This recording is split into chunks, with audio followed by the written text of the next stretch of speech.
వర్తమానము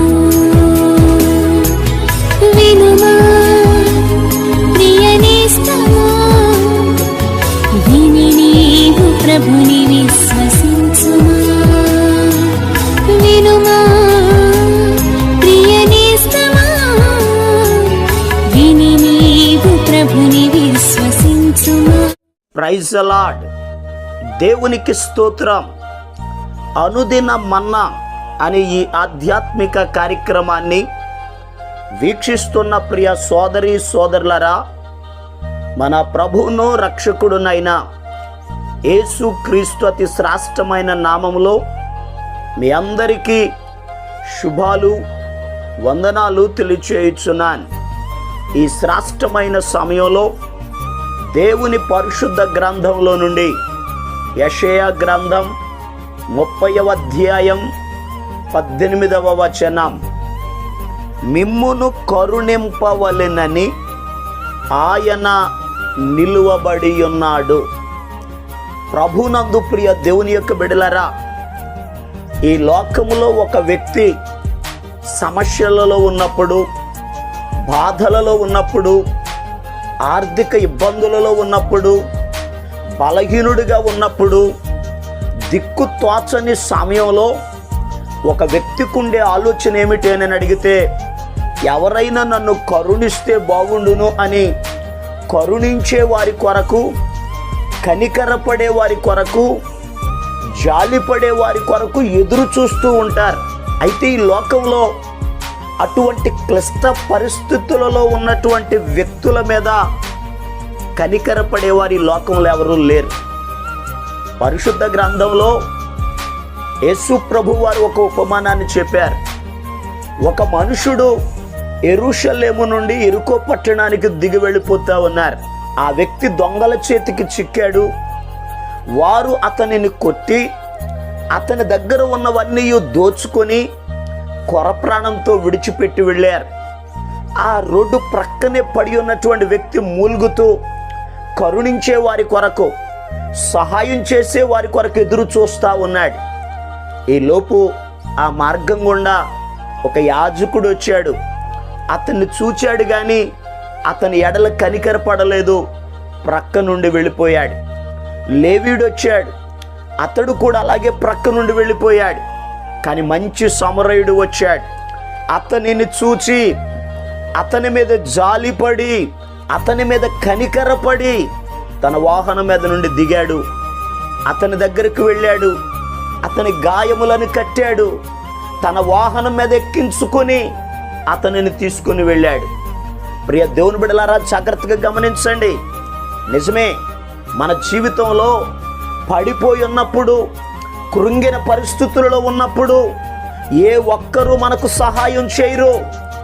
దేవుడే మనకు సహాయం చేసేవాడు. అందుకే దావీదు గారు కీర్తనల గ్రంథం 69వ కీర్తన 20వ వచనంలో అంటారు, నిందకు నా హృదయము బద్దలాయెను, నేను బహుగా కృషించి ఉన్నాను, కరుణించు వారి కొరకు కనిపెట్టుకొంటిని గాని ఎవరును లేకపోయిరే, ఓదార్చు వారి కొరకు కనిపెట్టుకొంటిని గాని ఎవరునో కానరారైరి అని అంటున్నారు. ప్రియ దేవుని బిడ్డలారా, ఈ లోకములో మన పరిస్థితులు ఇంతే. ఎందుకనగా మనం నిందించబడుతున్నప్పుడు, అవమానించబడుతున్నప్పుడు, కృంగిన సమయంలో మనలను ఏ ఒక్కరూ కరుణించరు. అయితే ఈరోజు దేవుడు మనకు ఒక వాగ్దానాన్ని ఇస్తున్నారు, నేను మిమ్మల్ని కరుణింపవలెనని నిలువబడి ఉన్నాను. మన దేవుడు కరుణించే దేవుడు. ఆయన కరుణా కటాక్షములు కలిగిన దేవుడు.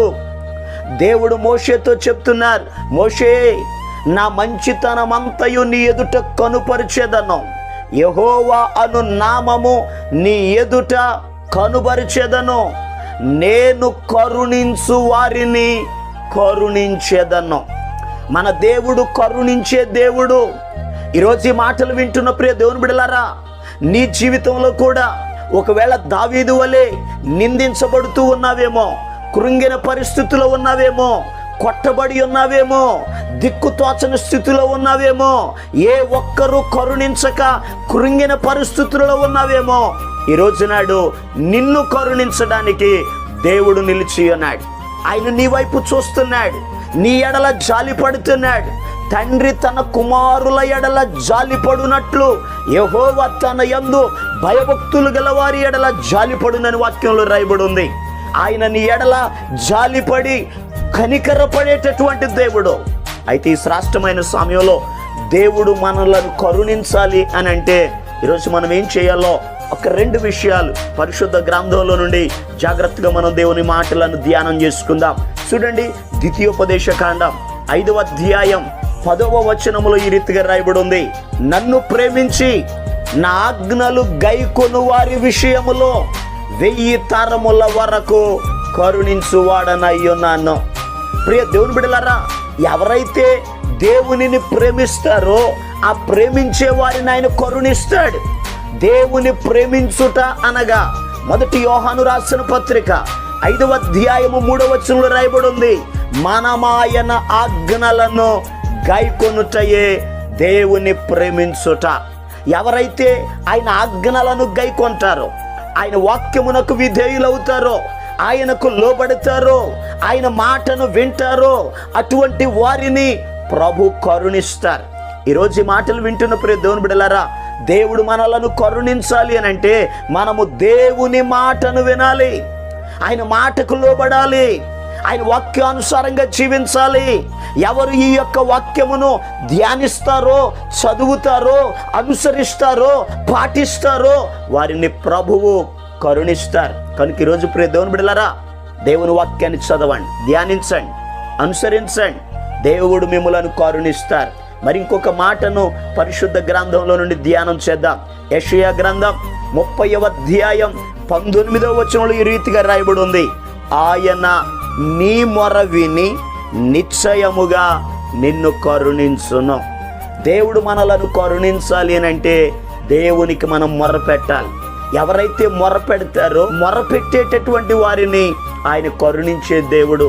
పరిశుద్ధ గ్రంథంలో యేసయ్య ఒక మార్గం గుండా వెళ్ళిపోతున్నాడు. 10 మంది కుష్ఠరోగులు యేసు ప్రభు దగ్గరికి వచ్చారు. ప్రభువా, మమ్ములను కరుణించు అని కేకలు పెట్టారు. యేసయ్య వారిని చూచాడు, జాలిపడ్డాడు, కనికరపడ్డాడు. మీరు వెళ్ళండి, వెళుతూ ఉండగానే మీరు స్వస్థత పొందుతారు అని చెప్పారు. వారు వెళుతూ ఉండగానే వారు బాగుపడ్డారు. ప్రియ దేవుని బిడ్డలారా, ఎవరు దేవుని దగ్గరకు వచ్చి మొరపెడతారో, ప్రార్థిస్తారో, ప్రార్థించే ప్రతి ఒక్కరిని ఆయన కరుణిస్తాడు. యేసయ్య యెరికో అనే పట్టణంలోనికి వెళుతున్న సమయంలో బర్తిమయి అనేటటువంటి గ్రుడ్డి భిక్షగాడు కేకలు వేస్తూ దేవునికి మొర్రపెట్టాడు, దావీదు కుమారుడా నన్ను కరుణించు అని కేకలు వేయడం మొదలుపెట్టాడు. ప్రియ దేవుని బిడ్డలారా, అతడు దేవునికి కేకలు వేస్తూ అడగగా యేసయ్య నిలబడిపోయారు. అతన్ని రమ్మని పిలిచారు. అతడు దగ్గరకు వచ్చిన తరువాత అతడికి ఏం కావాలో అడిగి అతని మీద కనికరపడి కనుదృష్టిని ప్రభు కలుగజేశారు. ఈరోజు ఈ మాటలు వింటున్న ప్రియ దేవుని బిడ్డలారా, నీ జీవితంలో ప్రభు నిన్ను కరుణించాలి అని అంటే ఆయన సన్నిధిలో మోకరించండి, కన్నీరు కార్చండి, ప్రార్థించండి. నీవు అడిగినప్పుడు ప్రభు నీ ఎడల కనికరపడతాడు, కరుణిస్తాడు. నువ్వు అడిగినది ప్రభు నీకు అనుగ్రహిస్తాడు. ప్రియ దేవుని బిడ్డలారా, దేవుడు మనలను కరుణించాలి అని అంటే ఆయన మాటను వినాలి, ప్రార్థించాలి. మరొక మాటను చదువుదాం, చూడండి. 123వ కీర్తన 2వ వచనంలో రాయబడి ఉంది, దాసుల కన్నులు తమ యజమానుని చేతి తట్టును, దాసి కన్నులు తమ యజమానురాలి చేతి తట్టును చూచున్నట్లు మన దేవుడైన యెహోవా మనలను కరుణించు వరకు మన కన్నులు ఆయన తట్టు చూచుచున్నవి.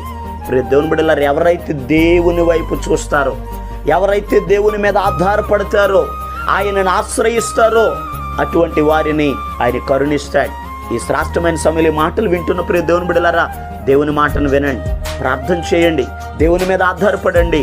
దేవుడు మిమ్మల్ని కరుణించి మీకున్న సమస్యలలో నుండి, ఇబ్బందులలో నుండి, బలహీనతల్లో నుండి ప్రతి కన్నీటి బిందువును ప్రభు తుడిచి మీ జీవితంలో సంపూర్ణమైన సంతోషాన్ని కలుగు చేస్తారు. అలా కలుగు చేయనట్లుగా మీ కొరకు నేను ప్రార్థన చేస్తాను. తల వంచండి, కళ్ళు మూసుకోనండి, ప్రార్థనలు ఏకీభవించండి. మహాపరిశుద్ధుడును ప్రేమ కలిగిన మా పరమ తండ్రి నీకు వందనాలయ్యా. అయ్యా, నీ బిడ్డలను మీరు దీవించండి, ఆశీర్వదించండి, ఆరోగ్యవంతులుగా మీరు తీర్చిదిద్దండి. ప్రతి సమస్య యేసు నామములో విడిచిపోవునుగాక నా జ్ఞాపిస్తున్నాను. ఘనమైన నీ కార్యాలు జరిగించండి. నీ బిడ్డలకు మీరు తోడై ఉండండి. అయ్యా, ఈ దినమంతయు ప్రయాణాలలో, పనులలో నీ సహాయమును మీరు దయచేయండి నాయన. నీ బిడ్డల ప్రతి అవసరతలను మీరే తీర్చండి. ప్రత్యేకమైనటువంటి రీతిలో సమస్త మహిమ, ఘనత, ప్రభావాలు మీరు పొందుకొనమని యేసు క్రీస్తు అతి పరిశుద్ధమైన నామం పేరట ప్రార్థన చేసి అడిగి పొందుకొని ఉన్నాము తండ్రి. ఆమేన్. మన ప్రభు అయిన యేసు క్రీస్తు కృప మీకు తోడుగా ఉండి నడిపించునుగాక. ఆమేన్.